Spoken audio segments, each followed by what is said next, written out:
The Battle of Cannae is one of the ancient world's most iconic encounters. It was, probably, the greatest battle of the longest and most costly war the central Mediterranean had ever seen. It was, by far, both Rome's worst defeat and her gravest hour during the dark days of the Hannibalic War. Hannibal Barca's shining moment of triumph, Cannae was a battle which would score his name into the annals of military history as one of humanity's greatest generals. Cannae may well be one of ancient history's most famous encounters. However, there is still much controversy surrounding the battle, its pretext, aftermath, and even the nature of the engagement itself. Let's examine the battle with a historian's eye, including the source traditions, formations, and battle mechanics, in order to, with the best possible accuracy, determine what actually happened. Strategic context. In 241, Rome defeated the Carthaginian navy's last battle fleet at the Agates Islands, bringing the two combatants to terms. The peace terms which concluded the 2-decade-long First Punic War were onerous, though not disastrous for Carthage.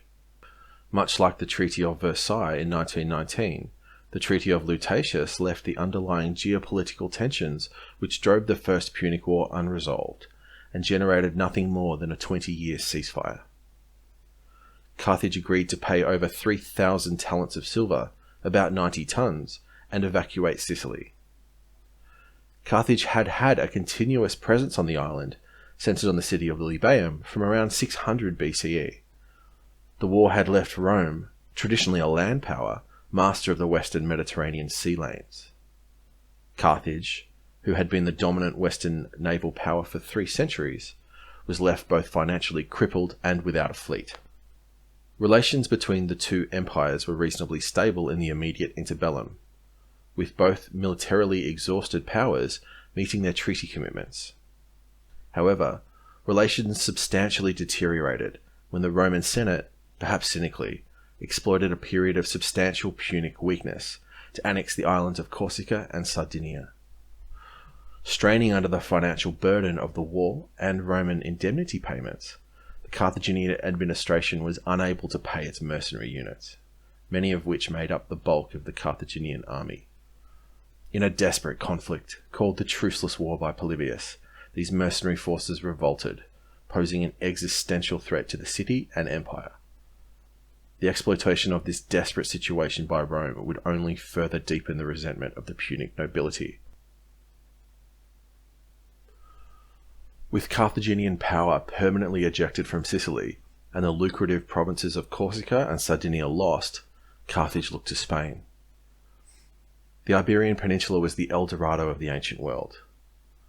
The area was so rich in silver deposits that traces of smelter pollution have been found in ice core data taken from the Greenland ice cap, dating to the High Roman Empire, which correlates with archaeological evidence of massive mining and smelting activity in the period.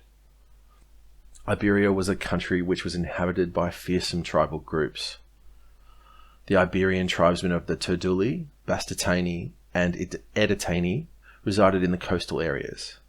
The Celtic tribes such as the Everasi dominated the central highlands, and marauding warbands of Lusitanians and Vetones flowed out of the upper Tajo Valley. In 237, under the leadership of Hamilcar Barca, the leading Punic general of the war with Rome and the Truceless War, Carthage invaded Spain. Aided by Hamilcar's inspired leadership and tactical flair, over a 10-year campaign, Carthage re-established a long-lost dominion over the Greek and Phoenician coastal cities. Additionally, he achieved alliances with all of the tribal groups of the coastal areas, defeating the Turdetani and Bastitani in pitched battles. By his death in 228, Carthage had established direct control over the southeast corner of the peninsula, and, under the command of his son Hasdrubal, this dominion over the coastal areas would expand as far north as the Ebro River on the foothills of the Pyrenees. This river determined Rome and Carthage's respective spheres of influence, as agreed by treaty. Although technically an element of the Punic Empire, in many ways the Carthaginian holdings in Spain were closer to an independent Hellenistic kingdom, ruled by the Barcid family. Iberian tribal culture valued personal relationships, and many of the tribal leaders had strong personal links to Hamilcar and his sons. In Spain, the bastard family had founded a power base which would provide the funds and the manpower for a campaign which could be manned and supported without any aid from Carthage itself. As Carthage was consumed with affairs in Africa and Iberia, Rome's military attention was fixed in Gallia Cisalpina, where a 2-decade conflict with the Gallic tribes of the Po Valley raged. The valley of the Po was rich and fertile, and had been settled by migrating Celtic tribes in the 5th century. One of these tribal armies, the Senones, sacked Rome in the late 390s, after the Battle of the Alia. In 223, Quintus Fabius Maximus led a successful campaign against the Ligurians, a fearsome hill tribe of the western Apennines. In response to the Roman expansion in the area, a tribal coalition of the Boii in Serbs and a group of Transalpine Gauls named the Gaestae was formed. This large tribal alliance posed a dire threat to Rome's northern frontier, with a massed army poised to invade Etruria.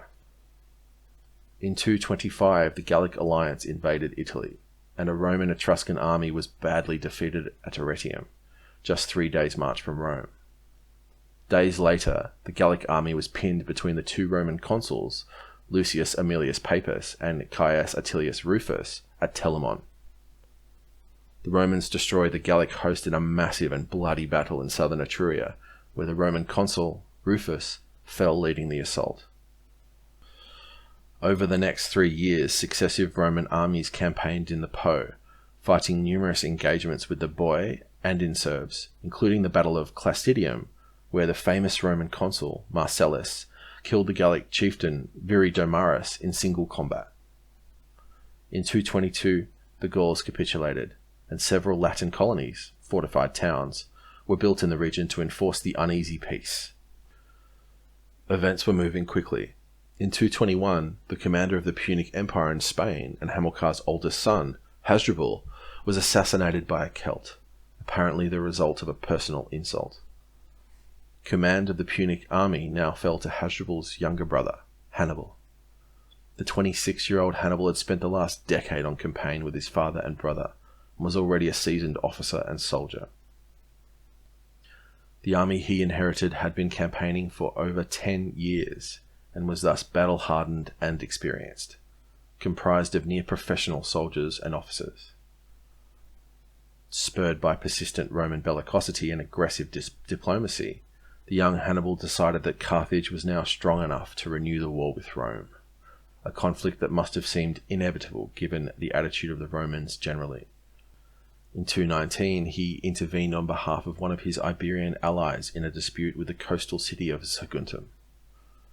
Although far south of the Ebro, and thus within the Punic sphere of influence, Saguntum was a formal ally of Rome. Hannibal laid siege to the city, which only fell after 8 months and several assaults, an operation which almost broke the Punic army. The Roman reaction was swift and predictable. The Senate declared war on Carthage. Operational context and pre-battle manoeuvres. The Senate's strategy in 218 was typically aggressive and logical. The 2 Roman consuls, Scipio and Longus, were each given Spain and Africa as their provinces, or theatres of operations. Each consul was given command of a typical consular army, composed of 2 legions of Roman citizens, and 2 legions, or legion equivalents, of Italian allies, called Ale, numbering roughly 20,000 men and 2,000 cavalry. Scipio would use a Roman fleet to deploy to northern Iberia around the Greek city of Emporion, with the objective of confronting Hannibal in Spain and disrupting his power base there. Longus would deploy to Sicily to raise a powerful fleet with the objective of crossing to Africa at the earliest possible opportunity. Both would supplement their Italian forces with local auxiliaries where necessary. By the summer of 218, Scipio's operations were well developed. He had advanced as far as Massilia with the lead elements of his army when word reached the Romans that Hannibal was not in Spain, but was already advancing up the Rhone Valley. Hannibal, rather than applying the reasonably passive strategy employed by Carthage in the First War, resolved on strategic offensive. His main strategic objective, as far as it can be understood given his actions, was the disruption and dissolution of the Roman alliance system. Less than half of central Italy was controlled by Roman citizens. The rest were either part of the Latin Confederacy or were bound to Rome in bilateral security agreements or treaties. If these allies could be wedged from alignment with Rome, and a pro-Carthaginian counter-alliance could be established, Hannibal was sure he could conclude the war in Carthage's favour and leave Rome in a far diminished state.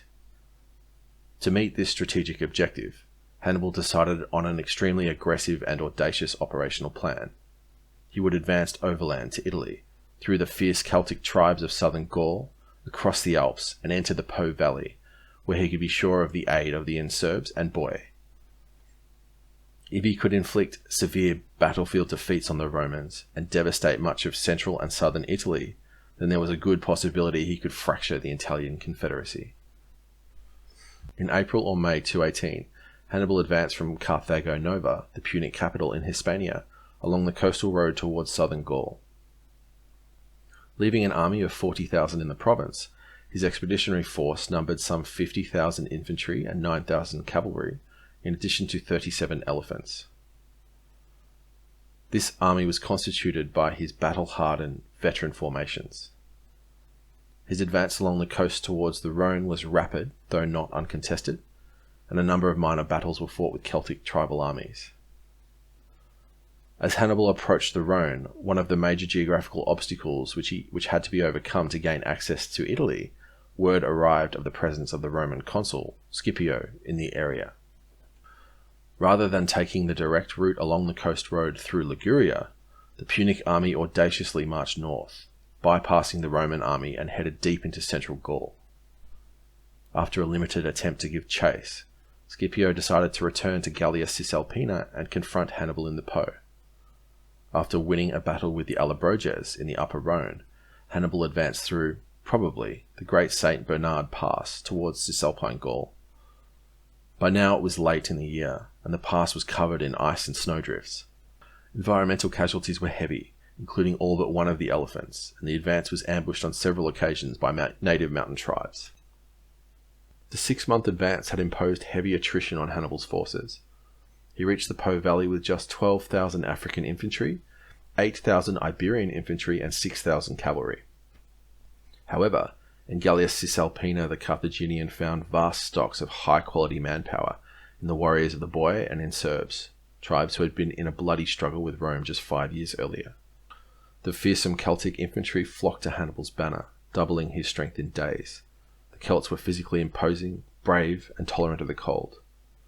In a small skirmish at the river Ticinus, the Roman consul Scipio was badly wounded by the superior Punic cavalry, only to be saved by his teenage son, Scipio Africanus. Chastened by his rough handling at the hands of the excellent Punic cavalry, Scipio decided to wait for his consular colleague, who was marching rapidly from Sicily with the core of his citizen forces. Given his colleague's wounds, when the two consuls were united, Longest assumed command, and decided to advance across the river Trebia and bring the Carthaginian army to battle.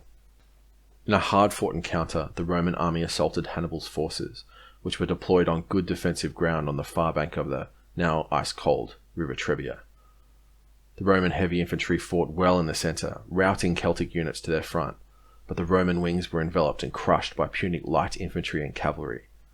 Most of the Roman army was destroyed or dispersed.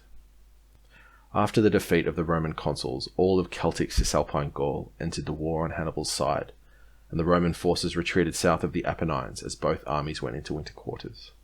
In the spring of 217, Hannibal resumed his advance south. The two Roman consuls of 217, Flaminius and Servilius, each with a fresh consular army, encamped at Arretium and Arminium with the intent of defending the two major north-south roads. Hannibal decided to advance through Etruria, with the objective of devastating the country and bringing the Romans to battle.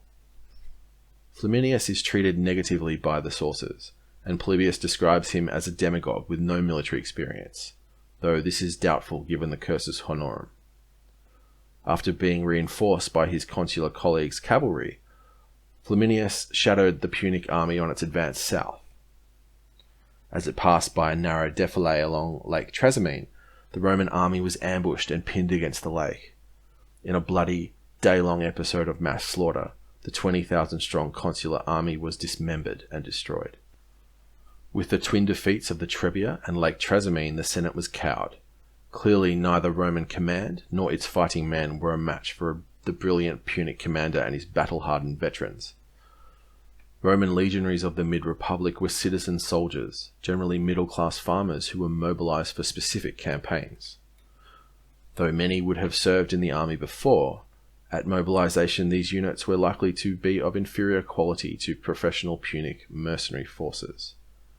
Additionally, Roman grand tactics and leadership were clearly not capable of dealing with Hannibal's tactical innovations. With the death of Flaminius at Trasimene, Rome's leading statesman, Quintus Fabius Maximus, was named dictator and given supreme command of all Roman forces. He pursued what would later become known as the Fabian strategy. Acknowledging the qualitative weakness of the Roman military, Fabius decided to deny Hannibal battle under all circumstances, while doing everything in his power to disrupt his foraging activities. This policy was successful in avoiding further disaster. However, it did not prevent Hannibal from leading a path of destruction through central and southern Italy, the land of Rome's allies. In the opening months of 216, a new pair of consuls were elected, Lucius Aemilius Paulus and Gaius Terentius Varro. In a clear rejection of the Fabian strategy, the Senate decided to mobilize colossal forces for the campaigning season of 216. Not including the numerous deployed formations in Etruria, Sicily and Sardinia, the Romans mobilized 8 citizen legions for the consuls to command. Combined with the 8 supporting alae, this force numbered between 60,000 and 80,000 infantry and 5,000 to 7,000 cavalry. The consuls were given orders to bring Hannibal to battle and destroy his army. By this time, Hannibal had advanced as far south as Apulia and had taken the Roman supply base at Cannae, furnishing his army with substantial stocks of grain. It was here, in southern Italy, at the small town of Cannae, that the 2 consuls would march to their fate. Pre-battle controversy. Perhaps one of the most famous episodes of the Battle of Cannae, as it is widely understood, is the problems of coherence within the Roman command structure. Specifically, the simple fact that no single individual had undisputed and sole command over the Roman forces deployed at Cannae. Formed after the Roman Revolution and the tyrannical rule of the last Roman king, Tarquinius, the Roman constitution emphasized the division of political power between individuals. This was designed to ensure that no one man could command sufficient power to threaten the republican order and reimpose the monarchy. At the highest level, this division of authority was applied to the military as well. The supreme Roman magistrates, the consuls, always served in pairs of 2, and their constitutional power was exactly equal. This meant that their imperium, or command authority, was equal as well. This posed no problems under normal circumstances, as each consul was given his own army to command. However, on the rare occasions where the consuls operated together, neither of them had a superior rank, which violates the unity of command principle inherent in all military organizations. The Roman solution to this problem was to rotate the command between the 2 consuls on a daily basis, with one consul commanding every second day. It is this problem of command disunity which the ancient narratives appeal to as the major cause of the catastrophic Roman defeat at Cannae. The 2 primary sources for the battle, Livy and Polybius, both describe the relationship between the 2 consuls as extremely toxic. The 2 men were, evidently, political rivals and had a deep personal mistrust for one another. Aemilius is portrayed by the sources as an elder, wise and cautious commander. Indeed, Livy inserts a speech supposedly given to Aemilius by the elder members of the Senate, which depicts Varro as nothing more than an inexperienced, impetuous demagogue, and goes so far as to call him a poor consul. During the days before the battle, both Polybius and Livy describe the 2 consuls as having a stark disagreement on how to proceed. According to these traditions, Varro was impatient and wanted to force a battle at the earliest opportunity. However, Aemilius viewed the terrain around Cannae as a poor choice for an engagement, as it was both flat and treeless. In general, a field was ideal terrain for cavalry, an arm in which the Carthaginians had both qualitative and quantitative superiority. A compromise between the two men could not be reached, and thus Roman policy swung wildly from day to day, with Varro aggressively placing the camp close to the Punic army and skirmishing heavily, and Aemilius remaining inactive. Ultimately, Varro decided to force a battle on one of his days of command, and could not be persuaded by Aemilius to wait. Thus, the major sources squarely place the blame for the Roman defeat on the shoulders of Varro, the populist demagogue, who would not listen to the advice of his older, wiser, senatorial colleague. However, we have substantial reason to be highly skeptical of this entire narrative of events. Indeed, arguably it should be rejected outright. There are three primary areas of weakness which make this narrative doubtful. The first is Polybius' personal relationship with the Aemilii family. Polybius was the Greek tutor and close personal friend of the great Roman statesman and general Scipio Aemilianus, and accompanied him on his campaigns at Numantia and Carthage. He wrote his history of the Hannibalic War about half a century after the events. Scipio Aemilianus was the son of Lucius Aemilius Paulus Macedonicus, the conqueror of Macedonia. Macedonius was, in turn, the son of Lucius Aemilius Paulus, the consul at Cannae. Therefore, although Scipio Aemilianus was the adopted grandson of Scipio Africanus, this adoption did not sever his connections to the Aemilii, which makes Polybius' treatment of Aemilius, Scipio Aemilianus' grandfather, suspect. Firstly, Polybius' major source of information was the family stories of Scipio Aemilianus and his immediate friends and family. These were likely to shift the blame for Rome's greatest defeat to the other consul, Varro. In Roman culture, the traits of the father, both good and bad, were viewed as heritable, and thus Aemilius' descendants would have wanted to portray his actions in as positive a light as possible. Secondly, Polybius would have been highly motivated to protect the family reputation of his close friend and benefactor. Polybius is a foundational source for the Hannibalic War, precisely because of the access he had to Rome's political and military elite, and he was used as a source by later writers such as Livy, who wrote his work some 150 years after Polybius, during the reign of Augustus. The second major area of concern is the aristocratic bias of most of the ancient sources, including Polybius and Livy. Although there were no political parties in Rome, certainly none which would look familiar to a modern observer, there was a clear political distinction between individuals based on their socioeconomic power base. In simple terms, those who drew their political support from the aristocracy and senate were called optimates, and those who drew their power from the lower classes were called populares. Both Julius Caesar and Gaius Marius were populares politicians, and these popular figures were routinely derided as demagogues by their political opponents. Aemilius was a member of one of Rome's great senatorial families, the Aemilii, who held the status of patrician. They were a core member of the senatorial establishment. Varro, conversely, was a novice homo, or new man, which meant that no member of his family had ever held the consulship before. He was also clearly a populares politician, who championed the lower classes and criticized the leadership of the Senate. Polybius' close personal relationship with the Aemilii has already been described, and Livy was a loyal supporter of Augustus, the Princeps Senatus, and the Augustan regime. Therefore, both are likely to be hostile to Varro on partisan political grounds. The third major area of concern is the pro-Roman stance of the sources. Both are clearly attempting to frame the defeat in terms which would shift the blame from the Senate and Roman command generally, and Varro was a truly convenient scapegoat.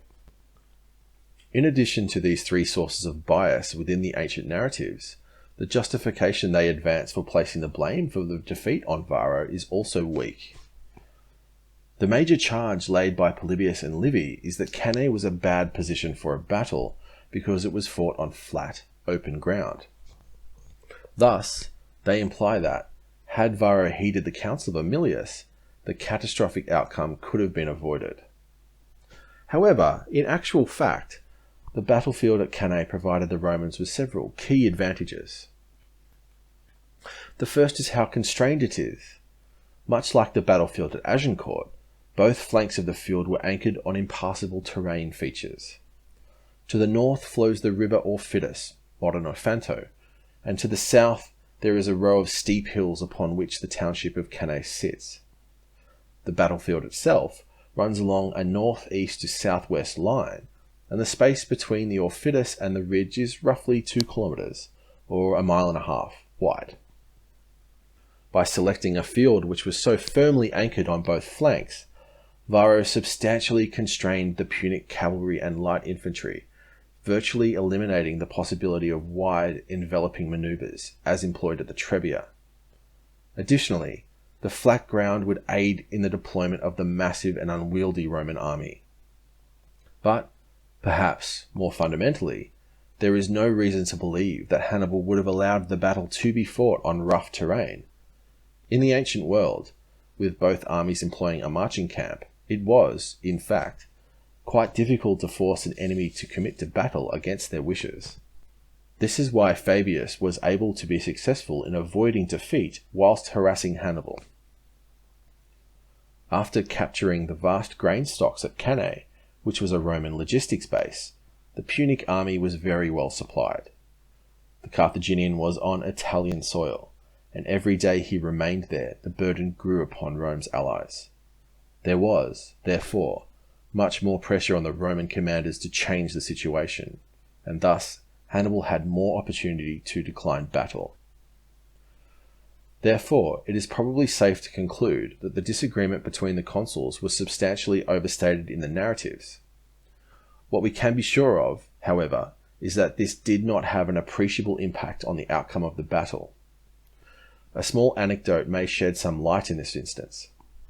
When the battle was concluded, Varro was not charged with negligence, but in fact Livy claims that he was warmly welcomed back by the Senate as a loyal son of Rome. That is hardly a reception Varro should have expected had his actions been so contrary to both good advice and the Senate's orders. Formations.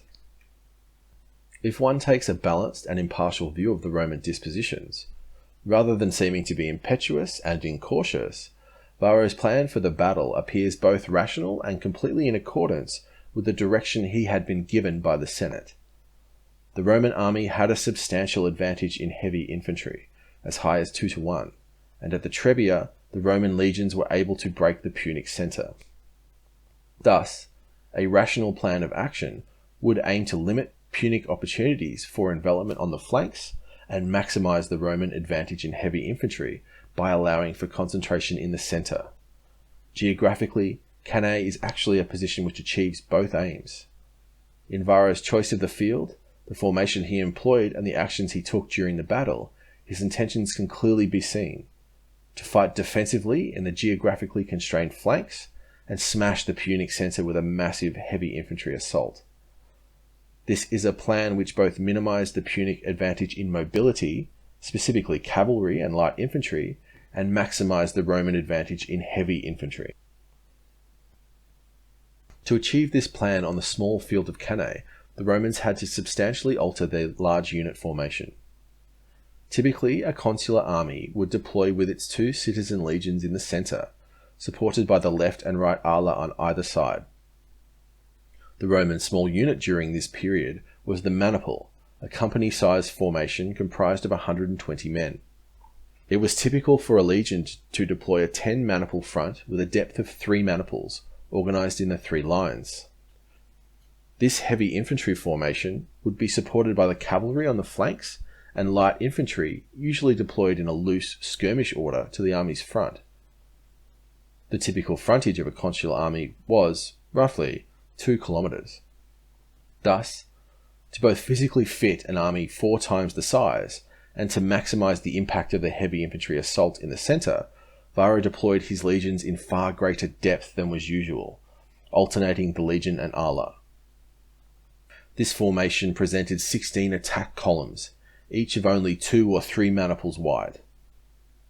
By arranging the formation in such depth, Varro and his staff greatly increased the force of the heavy infantry assault in the centre. This was primarily achieved by facilitating the ability of the Romans to far more rapidly rotate the frontline men and units, with a far larger number of fresh individuals to throw into the battle. Heavy infantry combat was extremely taxing, both on men's physical ability and morale, and by having so many maniples arranged in column, the Romans would be able to keep a far higher tempo of attack, substantially increasing the impetus of their assault. Therefore, the Roman army, formation, and plan of operations, as executed by Varro, posed a nearly insurmountable challenge for the Punic commander. Given the constrained terrain, the excellent Roman heavy infantry, and the massive disparity in forces, it was nearly inevitable that the Romans would break Hannibal's centre. Indeed, there was actually very little he could do to stop it. For any army in history, be it the Russo-Austrian host at Austerlitz, the Wehrmacht during Operation Bagration, or the French army during the Battle of France, having your centre broken almost universally means defeat. By putting an army's centre to flight, you not only attack their command and support elements, but you isolate the two wings, which usually precipitates a general rout. However, at the Trebia, the Carthaginian army survived having its centre broken. The discipline and morale of Hannibal's army was exceptional, as it had proven that it would not panic, even if it saw friendly units in full retreat. It was in confronting this nearly insurmountable grand tactical problem, the massive Roman steamroller that was almost sure to break his centre, that Hannibal's true military genius is revealed to history. Hannibal would allow his centre to be broken. Indeed, he would encourage it. And when the Romans achieved their aim and poured through the gap, he would trap them in a vice. There are actually two competing models of the formation used by Hannibal at Cannae. These originate from the two dominant source traditions which depict the battle, Livy and Polybius, both of which describe a different formation. The Livian tradition is, perhaps, the most widely understood. In Livy's description of the formation deployed by Hannibal, the Punic army is arrayed conventionally, with the heavy infantry units arranged in line and the cavalry massed on either flank. Hannibal divided his 12,000 African spearmen, his best heavy infantry, and placed them on the flanks. He then formed his Iberian and Celtic infantry, alternating units by nationality, in a line between the Africans. It's unclear exactly how large Hannibal's army was at Cannae, though Livy states that 8,000 Iberians made it across the Alps. If we surmise perhaps an additional 10 to 15,000 Celts, that would bring the total heavy infantry arrayed between the Africans to, roughly, 20,000. The curiosity of the formation used by Hannibal, according to Livy, was the fact that its centre protruded a substantial distance between the Roman battle array. This gave the Punic line a convex shape. According to Livy, as the Romans attacked in the centre and the advanced units gave ground, the line eventually stretched and turned from a convex shape to a concave shape. It was this alteration of shape which enveloped the Romans, funneling them towards the centre. The other model of the formation is described by Polybius. Though there are many similarities in the Polybian description of Hannibal's deployment to Livy's, there is a key difference which substantially alters the mechanics of the battle. Polybius still describes the crescent-shaped heavy infantry formation, comprised of alternating small units of Celtic and Iberian heavy infantry, with the centre projecting out towards the Roman line. The difference comes from the Africans. Unlike Livy's description, in this model the Africans are deployed behind the heavy infantry line. Each half, roughly 6,000 men strong, formed a column on either flank. These columns probably stretched as far back as several hundred metres behind the line. In this model of the battle, the convex line retreated similarly to Livy's description, elastically bending towards the rear, forming a concave shape and funneling the Romans towards the centre. However, according to Polybius, the heavy infantry line eventually broke under the enormous pressure. As the Romans poured through the gap, they found themselves trapped between the two columns of Africans. The Polybian model is, undoubtedly, superior and the one we should accept. There are several reasons for coming to this conclusion. The first is, Polybius had a far greater understanding of military affairs. The son of the Achaean League's leading statesman and general, Polybius served as his nation's master of cavalry, or second in command of the army. He was thus not only an experienced soldier, but an experienced commander. He also had first-hand experience of the Roman method of warfare at the side of Scipio Aemilianus. Livy, on the other hand, was a writer, teacher, and academic during the reign of Augustus. He was the tutor of the future emperor Claudius. Livy was not only writing 2 centuries after the events, he had no military experience at all. Thus, it is quite probable that the discrepancy between the 2 traditions comes from Livy's misunderstanding of his sources, including Polybius. But, over and above these general differences, Livy's description is both self-contradictory and is actually quite unlikely. Livy's model requires that the Punic centre held firm throughout the engagement. However, considering the fact that the Punic centre broke at the Trebia, a battle in which the Carthaginian army was deployed on a hilltop and facing half the numbers of Roman heavy infantry, this seems unlikely. But perhaps more damning is Livy's narrative of the battle, where he describes the Celtic infantry in the centre as a mob of fleeing, panic-stricken fugitives. Thus, we should conclude that the Punic centre did indeed break, and that such an eventuality had been part of Hannibal's designs. Battle. The morning of the 2nd of August 216 BC grew warm and light, a picturesque late summer day in southern Italy. The Roman army had deployed in 2 camps, a major camp to the north of the river and a smaller fortification on the south bank of the Aufidus, securing the crossing. Before dawn, Varro gave the orders to muster the bulk of the army in the large camp, and at first light, the entire Roman army marched rapidly for the Aufidus, crossing behind the protection of the second entrenchment. Under the cover of 20,000 light infantry, velites or javelin men, Varro deployed his 8 legions in a dense formation facing south.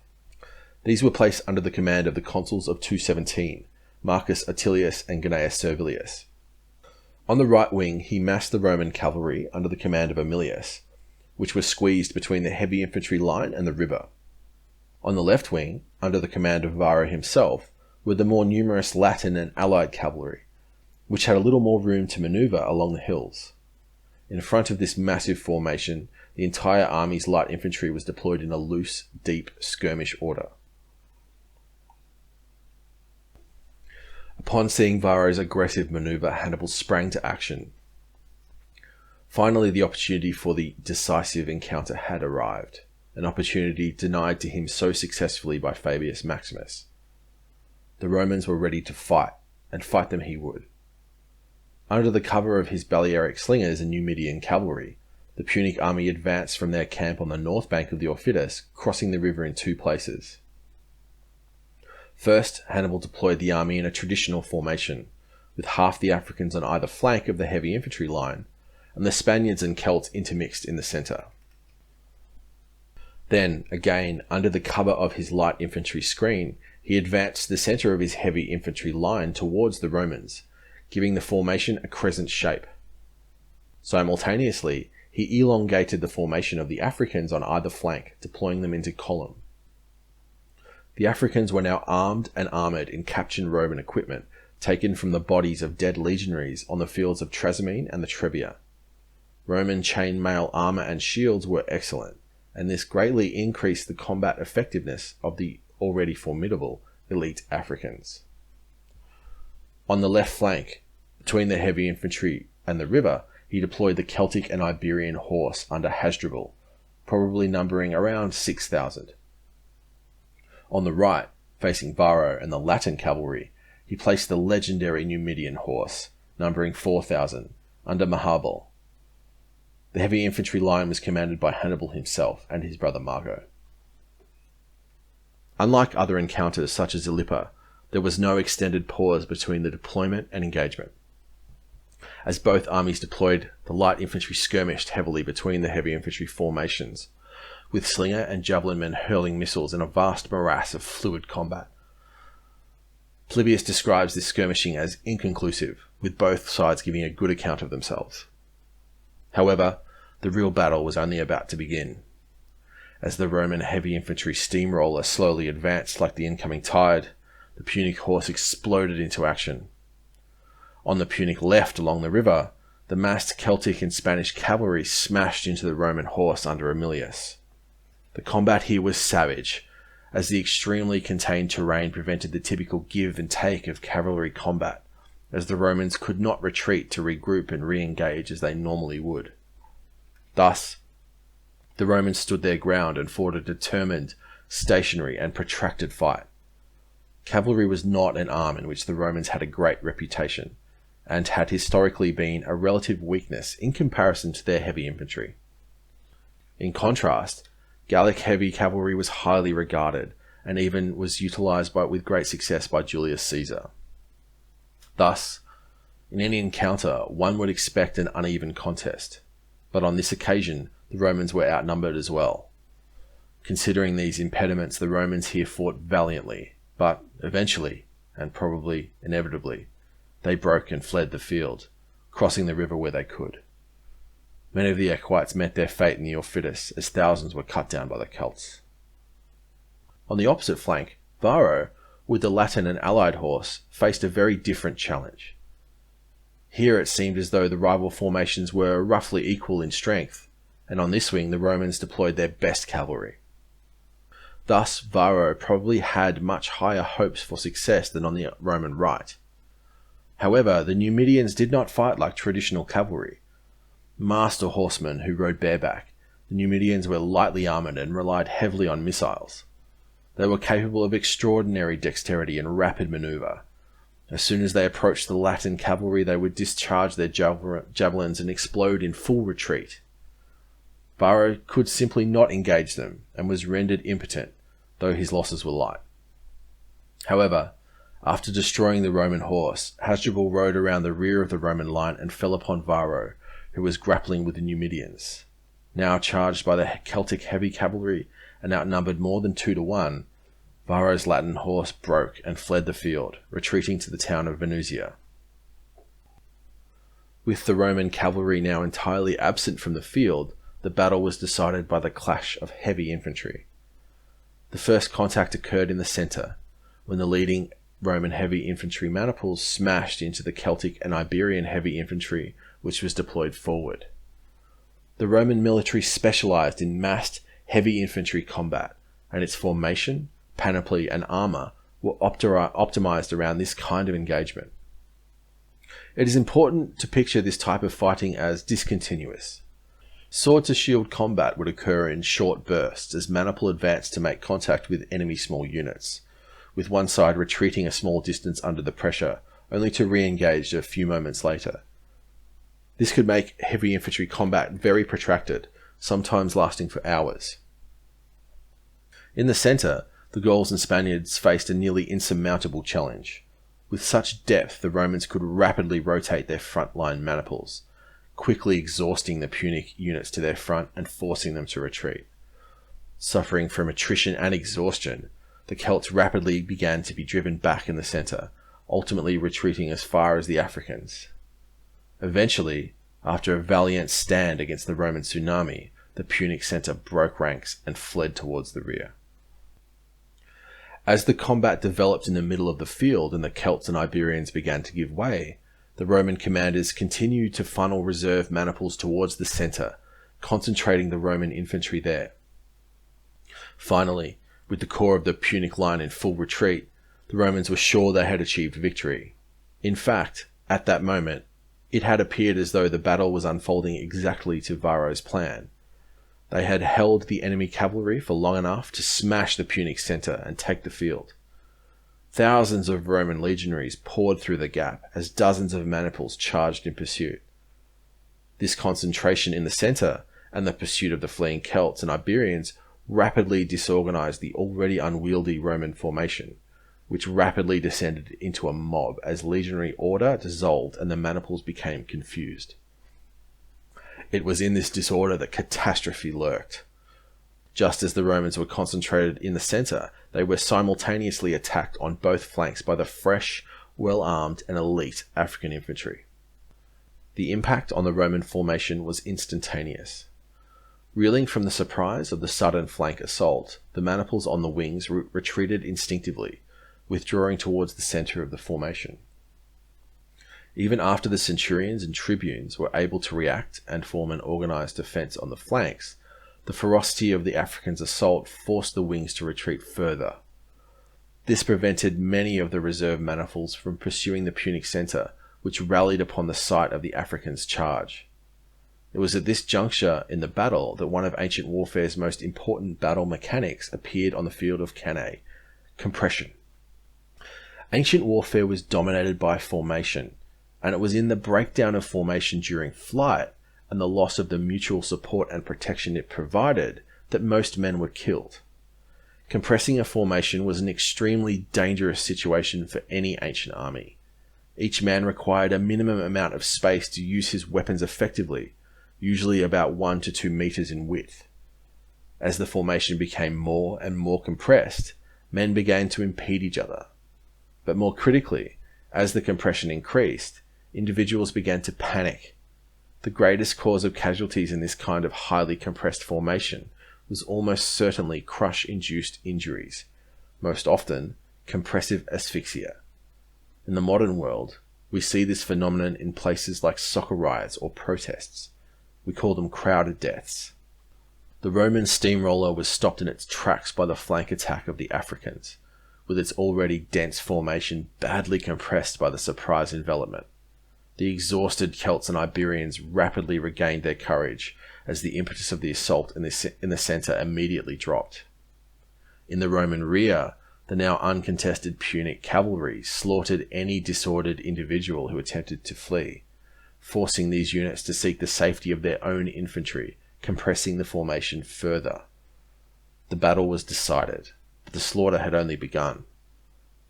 At the battle face on all sides, the Romans were denied the space to use their weapons effectively. They were easily killed by the heavy blow of a Celtic longsword or the piercing thrust of an African spear. The Punic light infantry showered the legionaries with missiles, who could not flee or raise their shields in defence. As men fell, either tripped or hit with a slingstone, they were trampled under the boots of their comrades or smothered by the bodies of other fallen, to die of crush-induced asphyxia. Those who survived the crush were only to be killed when the Punic infantry advanced over them.